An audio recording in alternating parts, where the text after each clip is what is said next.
하나님의 말씀 함께 보겠습니다. 하나님께서 오늘 우리에게 주시는 말씀은 신명기 7장 6절에서 7절까지의 말씀입니다.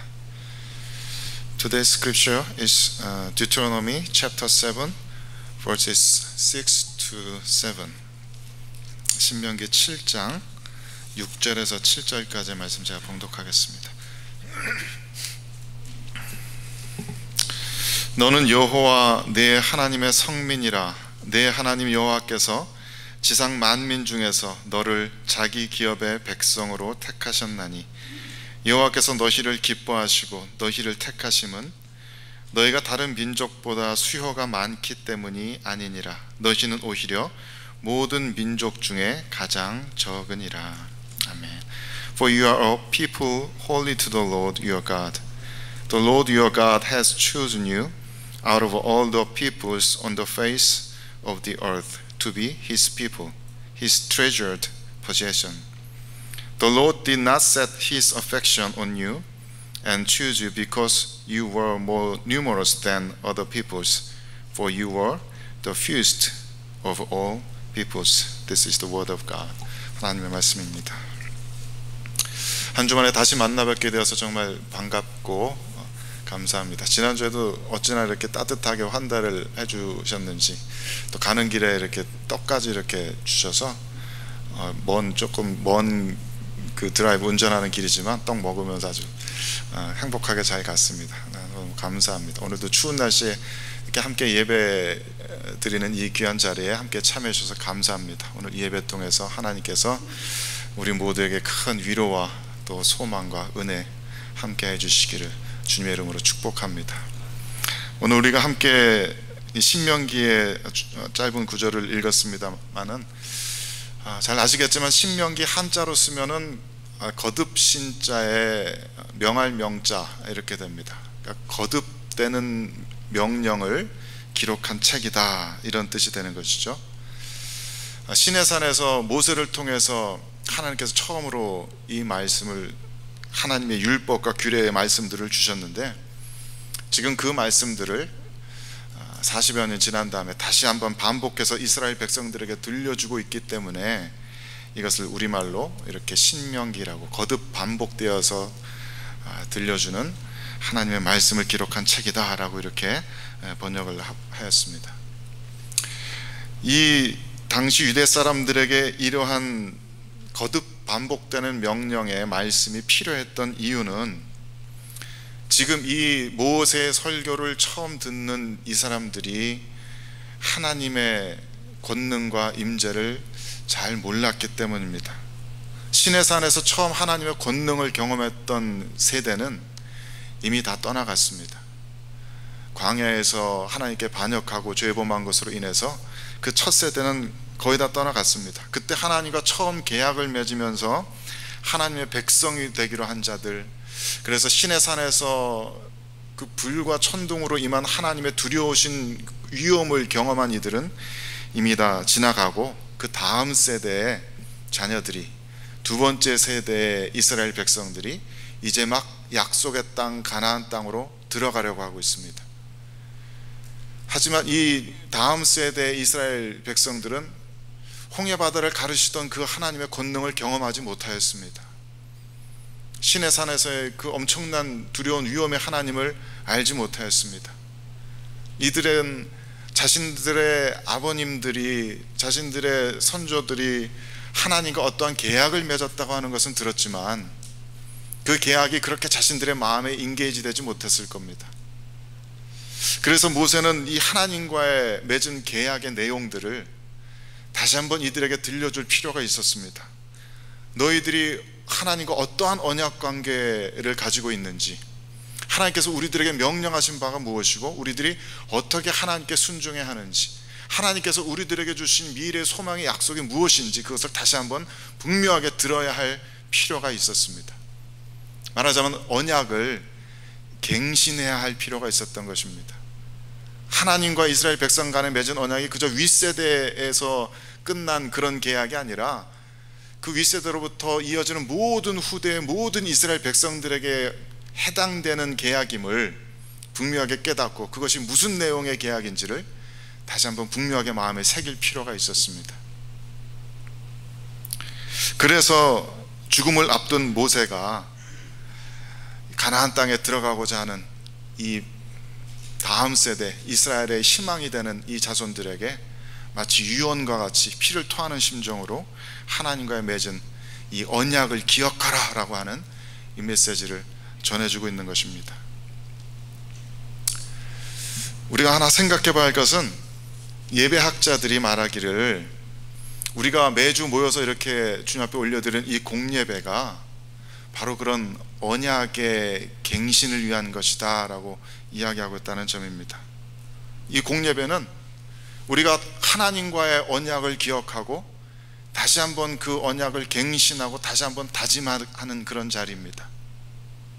우리는 매주 주일날 이렇게 모여서 하나님께 찬양을 올려드리고 하나님의 말씀을 듣고 하나님 앞에 함께 온 마음을 모아서 기도하면서, 그래 우리가 하나님과의 언약 관계에 있는 백성이지, 하나님께서 우리들에게 명령하신 바가 있으시지, 나는 그것을 위해서 살아야 하는 사람들이지, 우리는 바로 그것을 위해서 모인 공동체이지, 이것을 계속해서 끊임없이 리마인드하고 기억합니다. 우리들이 다 세례 받은 사람들 아닙니까? 세례 받으면서 우리는 하나님 앞에 엄숙하게 서원하고 약속하지 않았습니까? 우리는 죄인입니다 라고 고백하지 않았습니까? 2000년 전에 우리 주 예수 그리스도께서 이미 우리들의 모든 죄 문제를 해결하여 주셨다는 것을 저는 믿습니다 라고 고백하지 않았습니까? 그렇기 때문에 이제 앞으로는 오직 주 예수 그리스도만을 내 삶의 주인으로 모시고 주님과 함께 살아가겠습니다 라고 주님 앞에, 온 교회 앞에, 천군 천사 앞에 손들어서 서원하고 약속하지 않았습니까? 그것이 우리가 하나님과의 맺은 언약입니다. 그리고 우리가 하나님과 맺은 그 언약은 그저 하나님과 나 사이에만 맺어진 개인적인 언약이 아니라 지금으로부터 3400여 년 전, BC 1400년 전, BC 1400년에 이 모압 평야에서 모세가 이스라엘 백성들에게 다시 한번 확인시켜줬던 그 언약과 동일한 언약입니다. 하나님 나라의 모든 백성들은, 모든 시대, 모든 지역의 모든 백성들은 시내산에서 맺었던 그 언약을, 또 모압평에서 갱신하였던 그 언약을 계속해서 마음속에 되새기고 기억하고 또 기억하고 갱신하면서 하나님 앞에 계속해서 다시 다짐하고 서원하면서 언약을 계속해서 확인해 나갑니다. 오늘 이 자리는 우리들이 하나님 앞에 서원하고 약속한 그대로 우리들이 하나님의 백성입니다, 하나님의 말씀대로 살겠습니다, 하나님께서 우리를 하나의 공동체로 묶어주셨고 하나님께서 우리를 책임져 주십니다 라고 하는, 하나님과 우리 사이에 맺어주신 그 언약을 확인하는 자리인 줄로 믿습니다. 우리는 오늘 그 언약을 다시 한번 마음속에 갱신하고 마음속에 다짐하며 각자의 소명의 일터로 나아갈 것입니다. 오늘 이 자리에서 이 말씀 다시 한번 생각해 보시면서 나와 주님과 사이에, 나와 우리들 사이에 어떠한 언약이 있었는지 다시 한번 마음속에 굳건하게 새기고 그것으로 큰 힘을 얻을 수 있는 우리 모두가 될 수 있기를 주님의 이름으로 축원드립니다. 본문에 대해서 이야기하기 전에 먼저 우리는 하나님께서 우리들과 이런 언약을 맺으신 이유에 대해서 분명하게 다시 한번 좀 생각해 보길 원합니다. 하나님께서 우리들과 언약을 맺으신 이유는 하나님께서 우리들을 통해서 우리들과 함께 하기 원하시는 일이 있으시기 때문입니다. 그저 나 한 사람 행복하게 만들려고 내 삶의 문제 해결해 주려고 그런 언약 맺으신 것이 아닙니다. 하나님의 뜻은 그보다 훨씬 더 크십니다.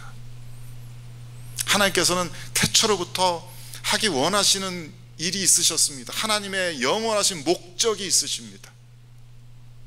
그리고 하나님께서는 그 영원하신 목적을 향해 나아가는 그 길에 우리 모두를 초청하신 것입니다.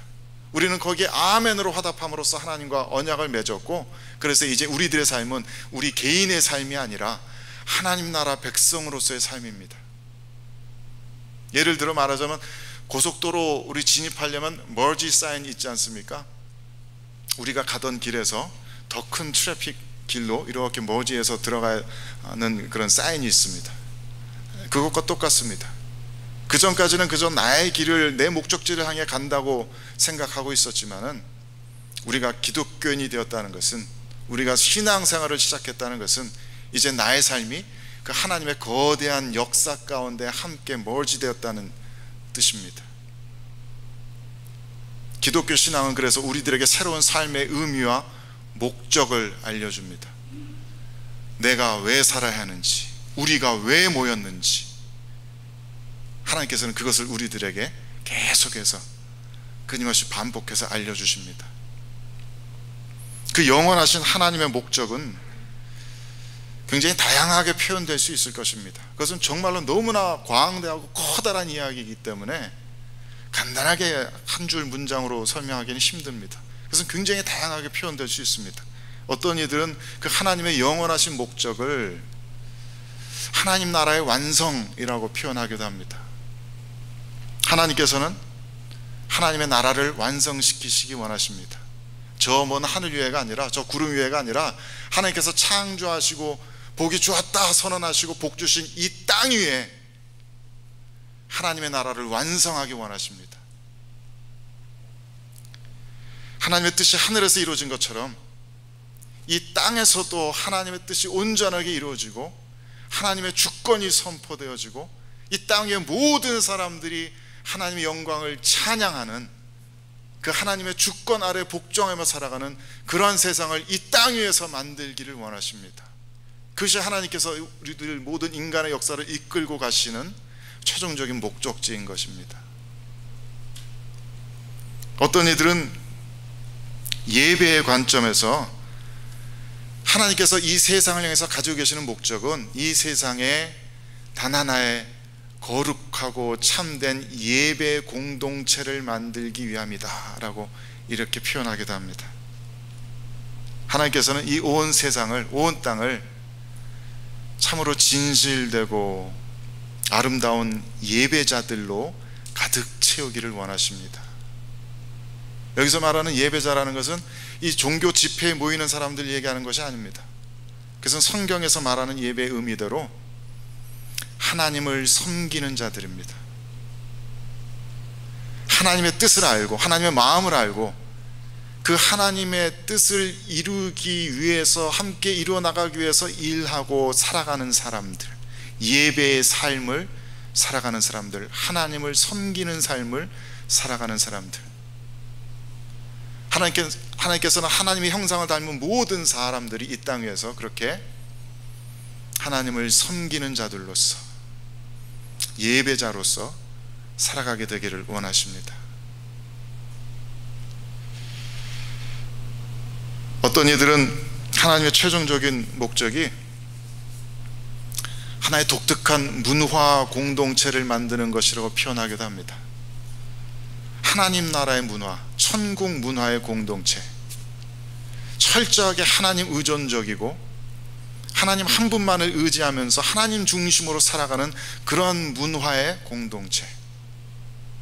하나님께서는 모든 인류를 그러한 독특한 하나님 중심의 문화 공동체로 묶기를 원하시는 것입니다.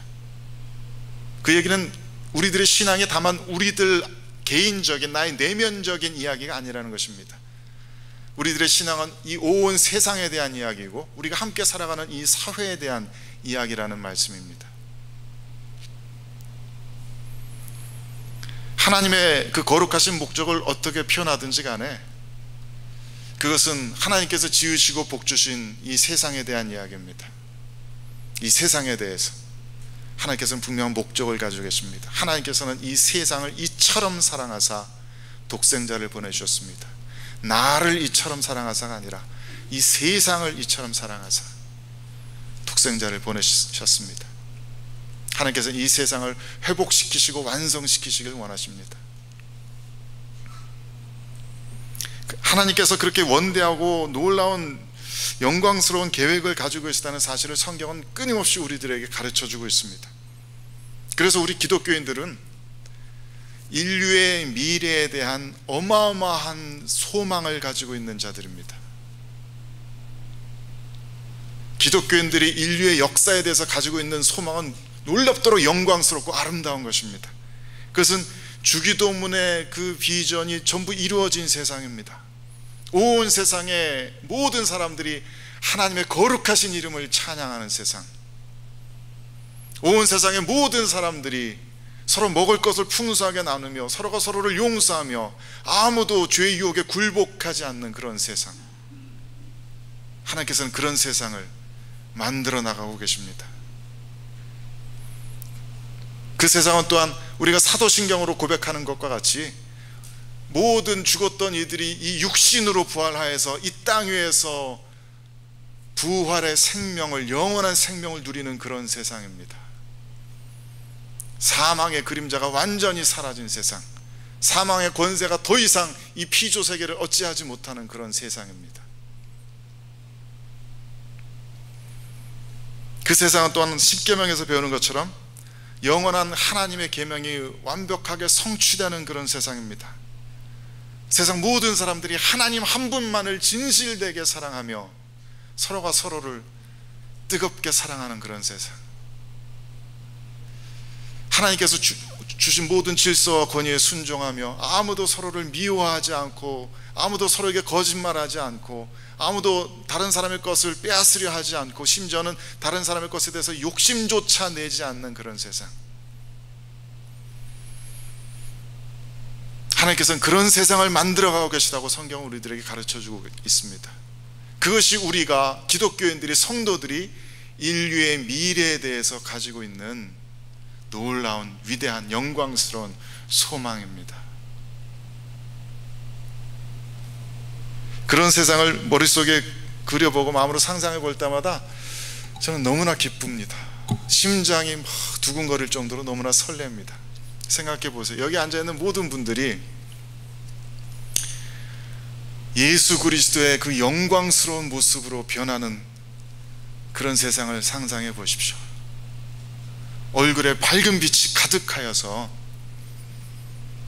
그 누구도 아프지도 않고 늙지도 않고 병들지도 않고 하나님의 창조의 영광의 빛으로 가득하여서 우리 모두가 정말 하나님의 아들, 딸 같은 모습으로 변화된 그런 세상을 생각해 보십시오.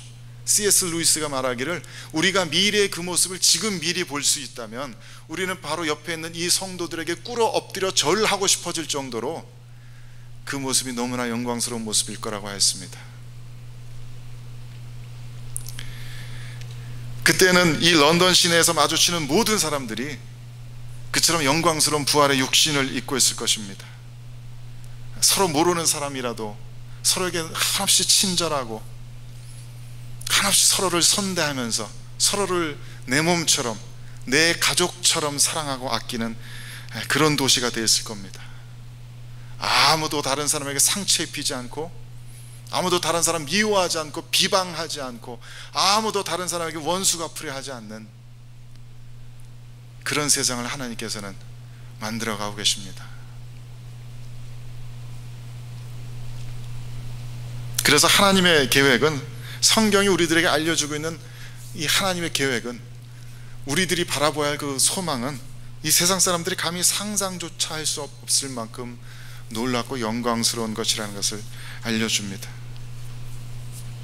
그런데 그 놀랍도록 영광스러운 계획을 이루어 가시는 하나님의 방법 또한 세상 사람들이 쉽게 상상할 수 없는 것들입니다. 오늘 말씀을 통해서 우리는 하나님께서 그 놀라운 계획을 이루어 가시는 방법, 그 원리 중에 하나를 배울 수가 있습니다.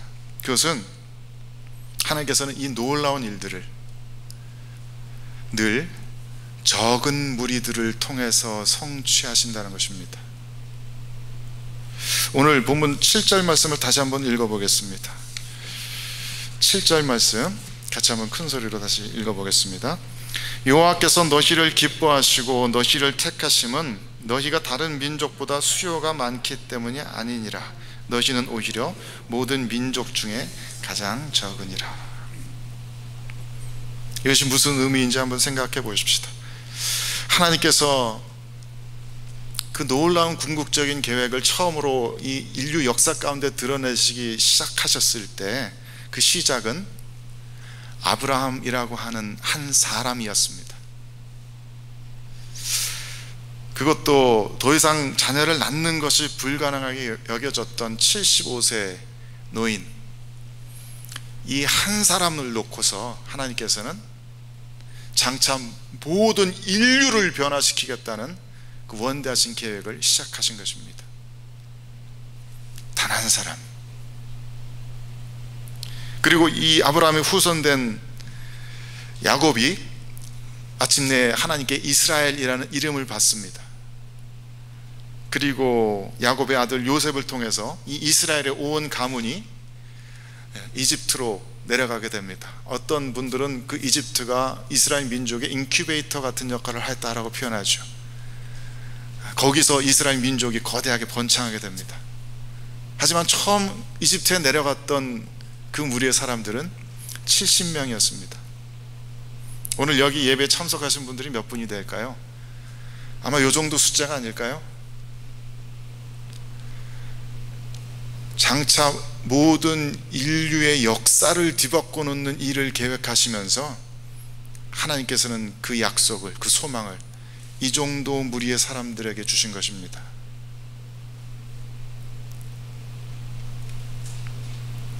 그 후 이스라엘 역사를 살펴보아도 이스라엘은 늘 강대국 사이에 끼어있는 적은 민족이었습니다. 남쪽에는 이집트가 있었습니다. 이집트는 로마 시대 사람들이 생각해도 고대 시대로부터 놀라운 초강대국이었습니다. 지금으로부터 2000년 전 우리가 생각하는 고대 시대 사람들이 봐도 그거보다 훨씬 더 옛날부터 초강대국이었던 그런 제국이 이집트에 남쪽에 늘 있었습니다. 북쪽에서는 아시리아, 바벨론, 바사, 계속해서 초강대국, 그 당대를 지배했던 초강대국이 계속해서 일어나고 있었습니다. 그 강대국들 사이에 끼어서 이스라엘은 너무나 작고 힘없고 연약한 민족이었습니다. 신약성경에 보면 예수님께서도 비슷한 말씀을 하십니다. 누가복음 12장 32절에 예수님께서는 무엇을 먹을까 무엇을 입을까 염려하지 말아라, 하나님의 나라와 그의 의를 구하라 말씀하신 후에 이렇게 덧붙이십니다. 적은 무리여 무서워 말라. 너희 아버지께서 그 나라를 너희에게 주시기를 기뻐하시느니라. 모든 무리들을 둘러싼 무리들에게 설교하신 후에 적은 무리들, 제자들을 불러서 따로 말씀하시는 것입니다. 적은 무리여, 나의 제자들아, 너희들은 적은 무리야. 이 둘러싼 수많은 사람들에 비하면 너희는 굉장히 한 줌밖에 안 되는 적은 무리들이야. 하지만 적은 무리들이여 무서워하지 말아라. 하나님 아버지께서 그 나라를 너희에게 주시기를 기뻐하신다. 하나님께서는 너희들 적은 무리를 통해서 일하기를 기뻐하신다. 하나님의 역사는 너희들 적은 무리들을 통해서 드러난다. 그것이 하나님의 방법입니다. 그것이 하나님의 원리입니다. 하나님께서는 늘 적은 무리를 통해서 일하십니다. 적은 무리들 가운데 하나님의 임재와 권능이 드러납니다. 천국의 본질적인 부분들이 늘 적은 무리들 가운데 더욱더 선명하게 나타납니다. 왜 그럴까요? 적은 무리들은 힘이 없기 때문입니다. 적은 무리들은 자신들이 힘이 없다는 걸 압니다. 적은 무리들은 가진 것이 없습니다. 재정적으로나 맨파워로나 부족합니다. 적은 무리들은 스스로 그것을 압니다. 그래서 적은 무리들은 하나님을 의지할 수밖에 없는 사람들입니다. 적은 무리들은 하나님 붙들고 간구할 수밖에 없습니다. 그 이스라엘 민족이 초강대국 사회에서 살아날 수 있는 유일한 길은 하나님 붙들고 간구하는 것뿐입니다. 큰 무리들이 하나님을 의존하는 것은 쉽지 않습니다. 우리는 부자가 되면 통장에 잔고가 쌓이면 쌓일수록 하나님께 올려드리는 기도가 덜 간절해지기가 쉽습니다. 우리가 아는 게 많아지고 세상 경험이 많아지고 박사학위 이런 학위들이 많아지면은 하나님의 말씀에 갈급하여서 그 음성에 귀 기울이게 되기가 쉽지 않습니다. 교회 공동체가 엄청나게 규모가 커지고 거대한 규모의 건물이 세워지면은 예전처럼 겸비하고 간절한 마음으로 하나님의 은혜를 구하기보다 우리들 안에 교만한 마음이 싹트게 되기가 쉽습니다. 적은 무리들에게는 그렇지 않습니다. 힘이 없고 낮아진 무리들에게는 하나님을 의지하는 것이 훨씬 더 쉽습니다. 내가 가진 것이 없다는 걸 알기 때문에, 내가 가진 것이 적다는 걸 알기 때문에 마음을 낮추고 하나님께 구걸하듯 간청하며 하나님께 나아갈 수밖에 없습니다. 물론 어떤 무리가 숫자가 적다고 해서 반드시 그 가운데 하나님의 역사가 임하는 것은 아닙니다. 숫자가 적은 것이 문제가 아니라 하나님을 의지하는 것이 문제인 것입니다. 하나님을 붙들어야 합니다. 숫자가 적기 때문에, 그래서 힘이 없고 겸비하게 낮추어진 사람들이 하나님만을 전적으로 의지하고 부르짖으며 나아갈 때 하나님께서 그 안에서 역사하십니다. 토론토 와서 제가 처음 섬겼던 교회가 크게 갈라지는 아픔을 한번 겪었습니다. 저는 그 교회 평신도로 들어가서 찬양 사역 간사도 하고 관리 집사 일도 하고 그러다 전도자가 되고 거기서 목사로 안수받았기 때문에 그야말로 저희 홈처치 같은 그런 교회입니다. 건물 구석구석 제가 안 들어가 본 곳이 없습니다. 교회 본당이 세워질 때 얼마나 울었는지 모릅니다. 기뻐서. 그런데 그 교회가 갈라지는 큰 아픔을 겪었습니다. 예배 시간에 성도들이 서로 손가락질하고 삿대질하면서 고함을 지르면서 싸웁니다.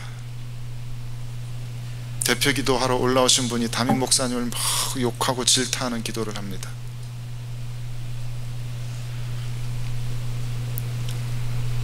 담임 목사님이 비롯한 모든 교육자가 교회를 한꺼번에 떠났습니다.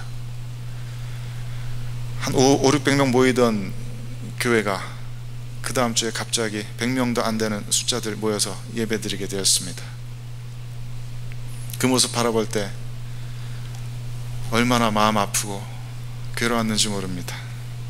저는 그때 이러지도 못하고 저러지도 못하고 그냥 교회에 남아 있었습니다. 하나님께서 가라고 하는 말씀을 주지 않으셨기 때문에 남아 있을 수밖에 없었습니다. 그때 저는 신학교 풀타임으로 수업 들을 때였고 이제 둘째 아이가 태어날 때였습니다. 교회에 교육자가 없으니까 그 전까지는 청소년부 맡고 있었는데 청소년부에 청년부까지 맡게 되었습니다. 교회 문 열 사람이 없으니까 매일 아침 4시 반에 일어나서 교회 문 새벽 예배 문 열어야 했습니다. 금요 기도회 하고 12시 1시까지 기도하고 밤에 문 잠그고 제가 갔습니다. 수요 예배 찬양 인도하고 금요 기도회 인도하고 해야 하는 모든 일들은 제 몫이었습니다.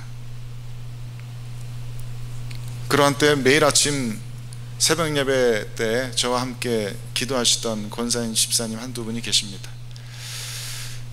새벽 예배 때 성도들 모여서 몇 명 되는 성도들 함께 모여서 예배 드리고 함께 개인 기도 시간 가지고 그 성도분들이 다 돌아가고 나면은 그때부터 우리들의 기도는 본격적인 기도는 시작되었습니다. 저는 2층 발코니 음향실에 엎드려져서 권사님 집사님은 이 1층에서 교회가 떠나가라 목이 터져라 부르짖었습니다. 하나님 우리를 불쌍히 여겨주시옵소서. 하나님 우리를 불쌍히 여겨주시옵소서. 우리의 죄를 용서하여 주시옵소서. 우리를 회복시켜 주시옵소서. 간절히 부르짖고 또 부르짖었습니다. 우리들에게 좋은 목사님 보내주시기를, 다시 한번 우리들이 힘있게 일어나서 하나님께서 주시는 소명을 감당할 수 있게 되기를 간절히 기도하고 기도하였습니다. 어느 날은 그렇게 새벽 예배 인도하고 2층 음향실에 올라가서 엎드러져서 기도하다가 깜빡 잠이 들었습니다. 비몽사몽간에 엎드러져 있는 제 모습을 제가 이렇게 보고 있었습니다. 그리고 2층 발코니 입구 쪽에 교회 예배당 안으로 들어오려고 하는 건장한 4명 장정의 그림자가 보였습니다. 그들이 수군대는 소리가 들렸습니다. 야, 잔다. 쟤 잔다. 쟤 잠들면 이제 들어가면 돼. 쟤만 잠들면 이제 들어가면 돼. 꿈속에 제가 너무 놀라가지고 정신 번쩍 들어서 깼습니다. 그리고 하나님 앞에 울며 다시 회개하며 기도하기 시작했습니다.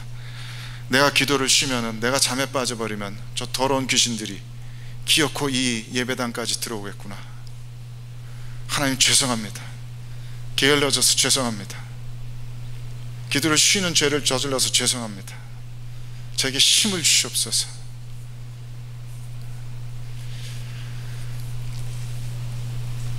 하나님께서 물론 그 교회에 복 주셨습니다.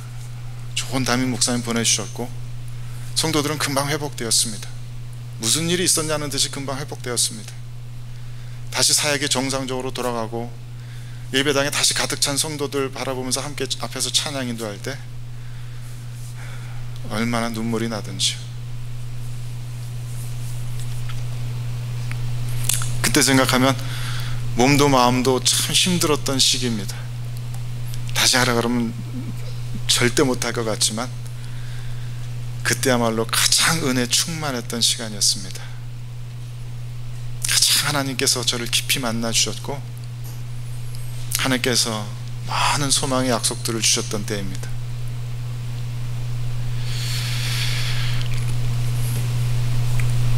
몇 해 전에 이스라엘 성지순례를 교회에서 보내주셔서 교육자분들과 함께 다녀왔던 적이 있습니다. 그때 가이드 해주시던 선교사님께서 겨자나무를 보여주셨습니다. 이게 겨자나무입니다. 근데 말이 겨자나무지 그냥 겨자풀이었습니다. 그냥 코스모스보다 조금 큰 정도의 그런 풀입니다. 그 보는 순간 기가 막힙니다. 이게 겨자나무야? 예수님께서 하신 그 말씀은 뭐지? 너무 희한합니다. 예수님께서 하나님 나라를 바로 그 겨자풀에 비유하셨지요. 하나님 나라는 이 겨자씨 하나가 같아서 땅에 심길 때는 모든 씨보다 작은 것이지만 심긴 후에는 자라서 모든 풀보다 커지며 큰 가지를 내나니 공중의 새들이 그 그늘에 깃들일 만큼 되느니라.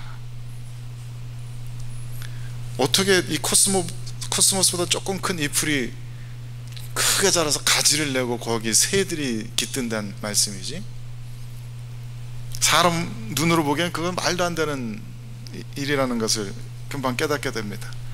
그때 예수님의 말씀 처음 들었던 유대인들은 그 말씀 듣고 깜짝 놀랐겠구나. 이거 정말 황당하게 여기고 이건 정말 말도 안 되는 넌센스라고 콧방귀를 뀌었겠구나. 그런 생각이 듭니다.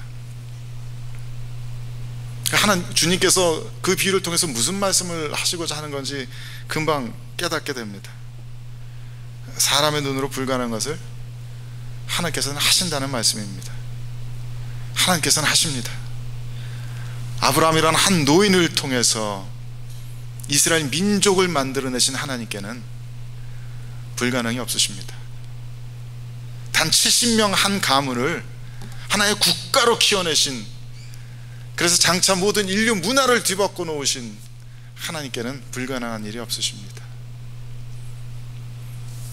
이스라엘이라는 그 강대국 사이에서 작고 연약한 그 나라, 그 민족을 통해서 하나님의 그 놀라우신 계획을 이루어 나가시는 하나님께는 모든 것이 가능합니다. 우리에게는 불가능하지만 하나님께는 가능한 것, 그것을 어떤 신학자는 영광스러운 불가능성이라고 표현하였습니다. The glorious impossibility. 이것은 불가능해. 하지만 거기에 뭔가 영광이 깃들여져 있어. 사람에게는 불가능한 일이지만 하나님의 영광스러운 임재하심이 함께 하시면 그 가능성의 지평선이 폭발적으로 확대될 수 있는 일이야. 우리 모든 그리스도 이름 아래 모인 공동체에는 그 영광스러운 불가능성이 있습니다.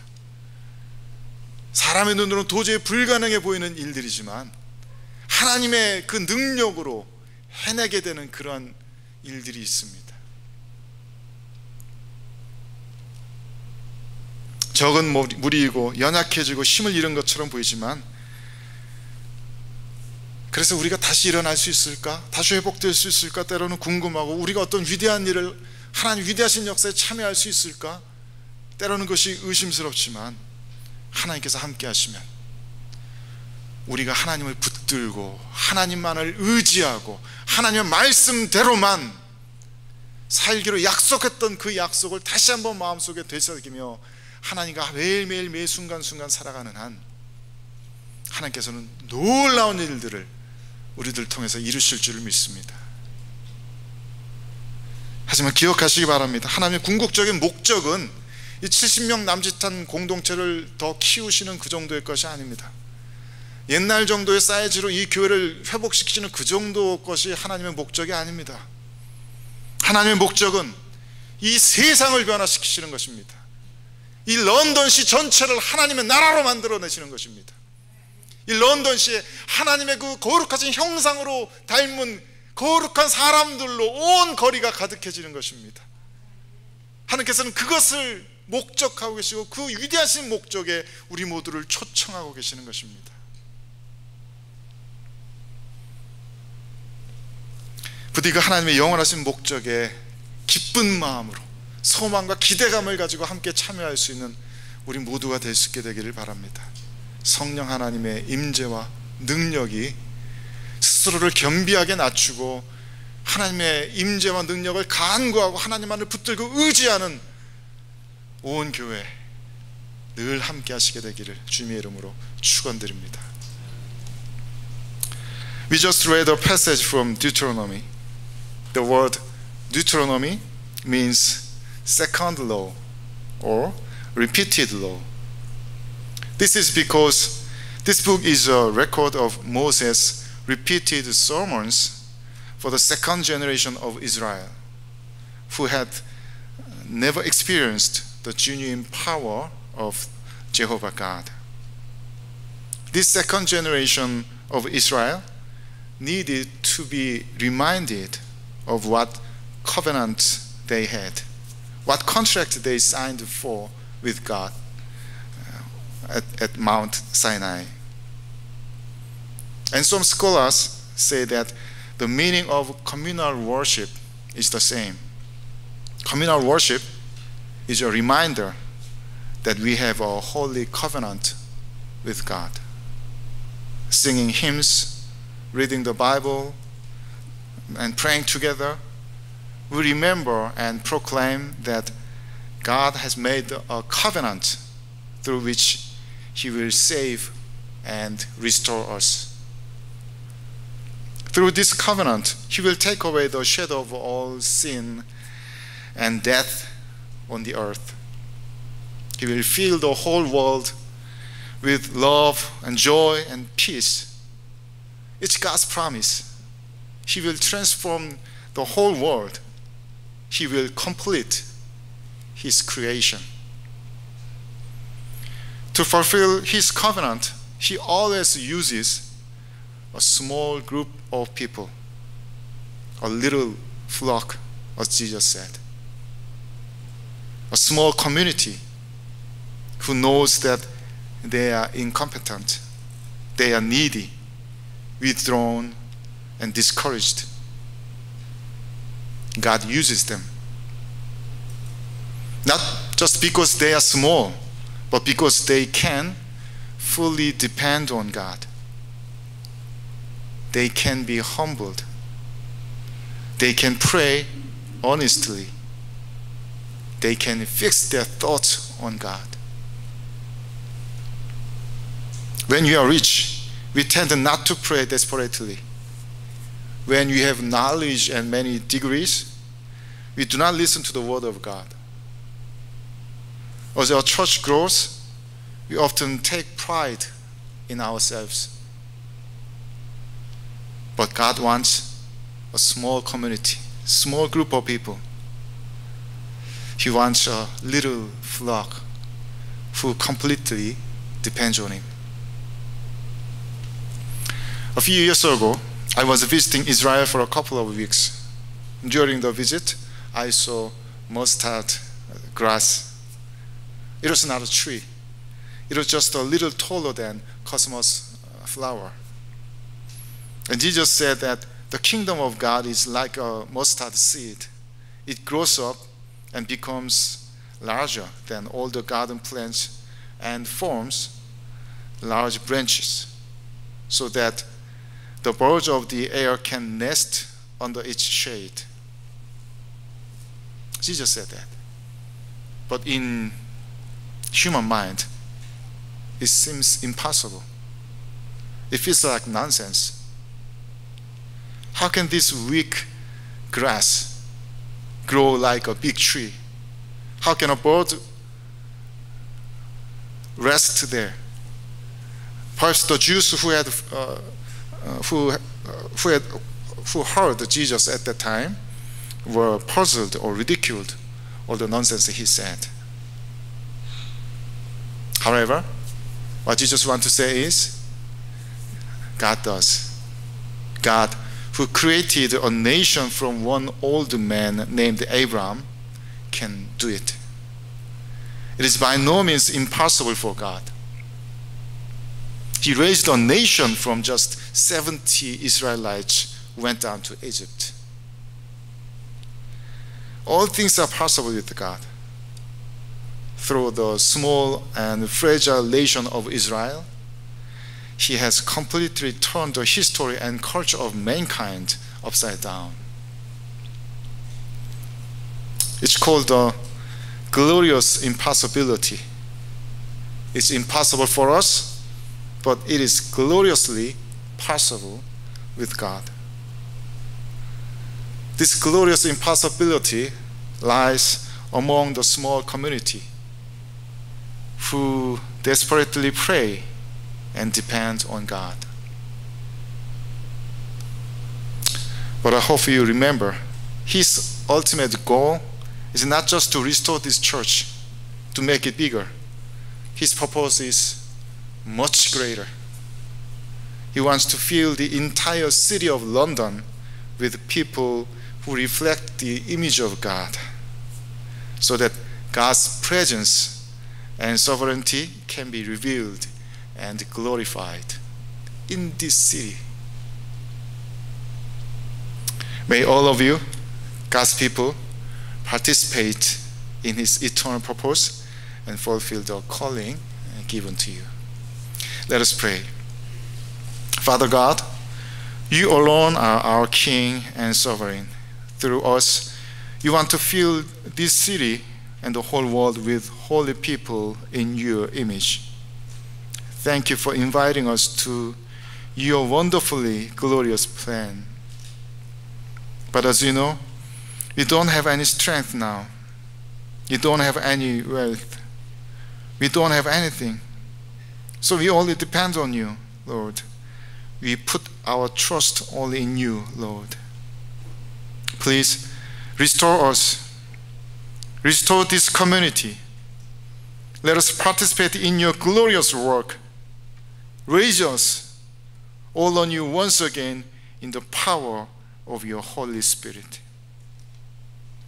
In Your holy name of Jesus Christ, we believe and pray. 아멘. 하나님만이 우리들의 왕이시며 주권자이십니다. 하나님께서는 우리들을 통해서 이 도시와 온 세상을 하나님의 형상을 닮은 거룩한 백성들로 가득 채우기를 원하십니다. 그 놀랍도록 영광스러운 계획에 저희들같이 작고 연약한 사람들, 이 적은 무리의 공동체를 초청해 주셔서 감사합니다. 우리들에게 그 언약을 다시 한번 확인시키시고 기억해 하시니 감사드립니다. 주님, 저희들에게는 이제 아무런 힘이 없습니다. 저희들은 이제 가진 것이 없습니다. 그래서 오직 주님만을 의지합니다. 주님만을 신뢰합니다. 주님께만 전적으로 의지하기를 원합니다. 이곳에 있는 모든 사람들을, 그 영혼들을 먼저 회복시켜 주시고 이 공동체 전체를 회복시켜 주시옵소서. 하나님의 그 영광스러운 역사에 다시 한번 기쁘게 힘있게 참여할 수 있도록 도와주시옵소서. 주의 성령께 모든 것을 맡겨드리오니 저희 모두를 다시 한번 새롭게 일으켜 주시옵소서. 모든 것을 믿고 신뢰하고 감사드리며 우리 주 예수 그리스도의 이름으로 기도 올려드립니다. 아멘.